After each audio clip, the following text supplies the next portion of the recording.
Ранняя весна. В логове тихо умирала волчица, и самец не знал, как ей помочь. Волки ждали потомства и были счастливы. Вся стая с гордостью смотрела на своего вожака и его преданную подругу, а потом она потеряла их всех.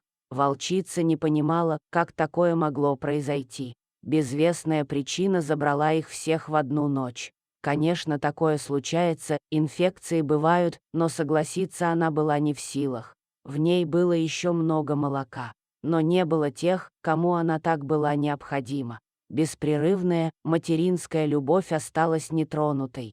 Волчица ничего не ела. Напрасно самец каждый день приносил ей свежее мясо с охоты. Она просто отворачивалась от пищи и с тоской смотрела на друга. А тот, кого боялись и перед кем трепетали все лесные жители, облизывал сухой нос самки и по ночам долго выл на луну. Волчьи пары очень крепкие, и однажды выбрав спутника, они остаются преданными и заботливыми до конца своей жизни. Волк готов был умереть за нее и порвать любого, а против тоски оказался бессилен. Стая все понимала и старалась поддержать самку вожака. Другие матери пытались заставить ее принять участие в воспитании других малышей. Но все зря, ей нужны были ее собственные, потерянные дети. Огромный матерый волк разделял боль и, пытаясь отвлечься, он отправился на охоту. Быть может, свежий, пойманный заяц пробудит в ней голод и заставит поесть. Не обращая внимания на боли, нахлеставшие ветки, волк пробирался сквозь заросли, и вдруг чуткое ухо уловило далекий, слабый звук, не похожий ни на что. Он был таким тихим, что, казалось, пищит мышь под землей. Самец осторожно направился на звук. Почти на опушке, прямо посреди лесной дороги, обнаружился его источник. Еле живой, крошечный щенок. Кто и зачем вывез в лес несмышленыша, оставив его на верную смерть? Оторопелый вожак присел перед щенком. В недоумении он не понимал, что должен делать в такой ситуации. Как свежая добыча, щенок не подходил совершенно. Волк решил уходить и встал. Но малыш, глаза которого совсем недавно открылись, запищал, что было сил. Он был голоден и дрожал всем своим крохотным тельцем, не понимая сам, зачем он это делает. А вскоре, повинуясь инстинктам, волк аккуратно взял щенка за шкурку и огромными прыжками скрылся в чаще леса. Волчица не подняла головы, когда услышала знакомую поступь, только скосила глаза в его сторону. Силы покидали ее. И тут самец положил возле нее маленький комок. Он пах не так, как ее щенки, но это был ребенок, испуганный и голодный. Почуя запах молока, малыш отчаянно пополз в ее сторону, и, найдя сосок, он громко зачавкал. Вожак с изумлением наблюдал, как мелькнула искра в потухших глазах подруги, а через миг она уже вылизывала его. Две потерянные души нашли друг друга. Быть может, их объединило горе, тоска или нерастраченные чувства. Вскоре щенок стал членом их семьи. Пес, рожденный врагом, стал ребенком волков. Самка быстро восстанавливалась, обретя смысл жизни. Она ела и пила, играла с малышом и много отдыхала. Матерый отец стал понемногу обучать его премудростям охоты и выживанием в диких условиях. Их сын оказался смышленым и быстро постигал учебу, обгоняя сверстников-волчат. И все же, долго так продолжаться не могло. Собаке было не место среди стаи. Стая могла избавиться от него в любой момент. Волчьи законы суровы, но справедливы и направлены на то, чтобы выжить. Чем старше становился щенок, тем сложнее было бы его переучивать людям. Решение давалось родителям очень тяжело, но все-таки в один из осенних дней волк повел за собой приемыша. Тот воспринимал все как игру и шаловливо носился за падающими листьями. На рассвете волк вывел сына к заднему двору дома на окраине поселка. Отправил вперед, потоптался на месте и скрылся в тумане.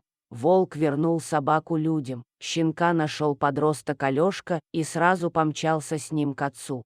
Он забавно закатывал глаза, упрашивая оставить себе красивую собачку. Наметанный, охотничий глаз Степана сразу заметил характерные признаки породы. Это была лайка охотничья и в будущем довольно крупная. Как оказался щенок на их дворе, осталось для всех загадкой. Щенка решили оставить и назвали Ветром. Через пару лет он вымахал, стал послушным, умным и незаменимым в охоте помощником. Все остальные собаки просто приняли его лидерство. Ни они, ни люди не догадывались о том, откуда оно взялось. Ветер отлично выслеживал зверя, находил самые потаенные места, гнал добычу. Казалось, он слышит те запахи, что другим собакам недоступны, видит то, что те не могут распознать. В глухом дремучем лесу он чувствовал себя, как дома. С ним можно было не бояться заплутать или случайно выйти на кабана. Следопыт и защитник Ветер был не просто охотничьей собакой, он был партнером. Но была у него одна особенность, поначалу вызывавшая недоумение у Степана. Ветер никогда не участвовал в охоте на волков. Как только пес понимал, что охота устраивается именно на них, он просто садился у машины и не двигался с места. Никакие уговоры и угрозы не приносили результата. В конце концов они просто смирились с этим его чудачеством. Он был слишком хорош во всем остальном, чтобы упрекать его в странной слабости. Алёшка рос вместе с Ветром. Они были закадычными друзьями. Постоянно были рядом и гуляли, и спали, и на охоту стал мальчишка выходить только с ним. Отец понемногу посвящал парня в хитрости выслеживания зверей, обучал поведению при встрече с кем-то из них. Той весной Степан решил показать сыну охоту на зайца. После недолгих сборов компания двинулась в лес. Ветер периодически пропадал из виду, но за него не переживали. Скорее они потеряются сами, чем он. Совсем скоро забрели далеко. Тут и первые следы косого попались. Выкладывая свои уловки, отец делился сознаниями. Они долго шли по следам, когда поняли, что подустали, присели перекусить. После отдыха приняли решение вернуться к охоте. Приметили поваленное дерево, присели и развернули еду. И тут Степан ощутил неприятный холодок, пробежавший по его спине. Осторожно оглянувшись, застыл. Недалеко от них стоял огромный матерый волк, явный вожак. Совершенно нечаянно они с сыном выбрали место привала недалеко от волчьей стоянки. И теперь волк вышел на защиту стаи. Степан прекрасно понимал, чем чревата такая встреча. Убийство вожака лишь разозлит стаю, и их просто загрызут остальные. Если бы рядом был Ветер, возможно, он бы предупредил их о том, чье место они облюбовали с Алёшкой. Но пес, как назло, отстал по дороге, увлекшийся почему-то. Настораживал запах пороха, но отступать он не собирался. Наоборот, наклонив голову, он издал негромкий рык. Охотник понимал, что самец готовится к атаке. Теперь все решит удача и покажет кто кого. И вдруг откуда ни возьмись появился пес. Он никогда не лаял, потому возник бесшумно, встав между хозяином и вожаком. Со стороны все выглядело так, словно он загородил своим телом того, кто был на прицеле. Алёшка разорвал звенящую тишину. Мальчишка умолял отца не стрелять, чтобы не попасть в пса. И Степан молча опустил ружье, готовый в любой момент опять его вскинуть. Под раскидистым дубом стояли двое. Ветер повернулся к вожаку и еле заметно вильнул хвостом, он все-таки был собакой. Волки так не делают, но прекрасно понимают такие знаки. Матерый самец поднял голову и напряженно внюхивался в запах, исходивший от охотничьей собаки. Что-то будоражило память, пробуждая забытое время. Волк вспомнил. Хищники, для кого запахи открытая книга, помнит многие из них. Вожак понял, кто перед ним, и шагнул навстречу. Ветер будто ждал и радостно бросился тому под лапы. Он упал на спину, выставив живот, свое самое уязвимое место. Он давал понять, что уважает и преклоняется перед тем, кто спас его жизнь тогда в этом месте. Вскинув голову, вожак завыл. На его зов из незаметного для глаз логова выглянула его подруга. У них было все замечательно, и недавно она подарила стае трое прекрасных волчат, которые сейчас сладко посапывали. Матери хватило минуты, чтобы вспомнить приемного сына и выскочить наружу. Степан с сыном, не отрываясь, смотрели на Ветра, вернувшегося в детство. Их грозный охотник и следопыт прыгал и радовался, как маленький щенок. Он прижимался к боку волчицы, поскуливая от нахлынувших чувств, а та обнюхивала и вылизывала его морду, давая понять, что все помнит. Шепотом Алешка рассказал отцу, что в тот день, когда он нашел Ветра, было сыро, а на мокрой земле заднего двора ближе к лесу остались отпечатки лап, похожие на волчьи.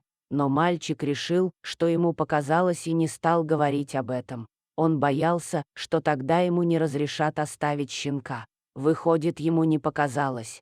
Это правда были волчьи следы. Люди могли только догадываться о том, как могло случиться так, что щенок попал на воспитание волчьей стаи. Но в этом случае становилось понятно, откуда у их лайки странное поведение и охотничьи задатки. Преданный пес не забыл, кому он обязан жизнью. Вот откуда жесткое табу на охоту волков. Встретившаяся семья не обращала больше никакого внимания на людей. Что рассказал пес волкам на своем языке, охотникам никогда не узнать. Довольно долго волки общались с собакой. Ветер заигрывал, издавал отрывистые звуки, которых раньше от него не слышали, а вожак наблюдал за тем, как радуется его подруга. В его взгляде можно было разглядеть гордость. Он не мог демонстрировать слабость. Статус вожака обязывал. Но он то и дело тыкал носом в бок собаку и легонько толкал огромной лапой. Где-то спрятанные от охотничьего взора появились другие члены стаи. Почуяв их, самец с громким рыком оповестил, что непрошенные гости под его защитой. Во всяком случае, так подумали Степка с Алешкой. Его не смели ослушаться, но им пора было прощаться. Это все-таки были охотники с собакой. Ветер все понял. Еще разок прижался к материнскому боку, и волчица ободряюще лизнула его нос. Он спас ее тогда так же, как и она его. Встреча двух несчастных созданий возродила жизнь у обоих. Они ведь всегда будут рядом и смогут еще встретиться. Пройдя до края опушки, Степан оглянулся и тронул сына за плечо, кивнув головой назад. Алешка проследил глазами в том направлении и замер. Под большим дубом близко друг к другу стояла пара волков. Это был матерый вожак и его подруга. Они смотрели им вслед, словно хотели убедиться, что с ними будет все в порядке. Ветер тоже остановился и, подняв голову, завыл так, как научил его отец. Еще долго Степан с Алешкой слышали, как вторит эхом вожак, завывая в ответ, и ветер это слышал. Он знал, что там всегда примут.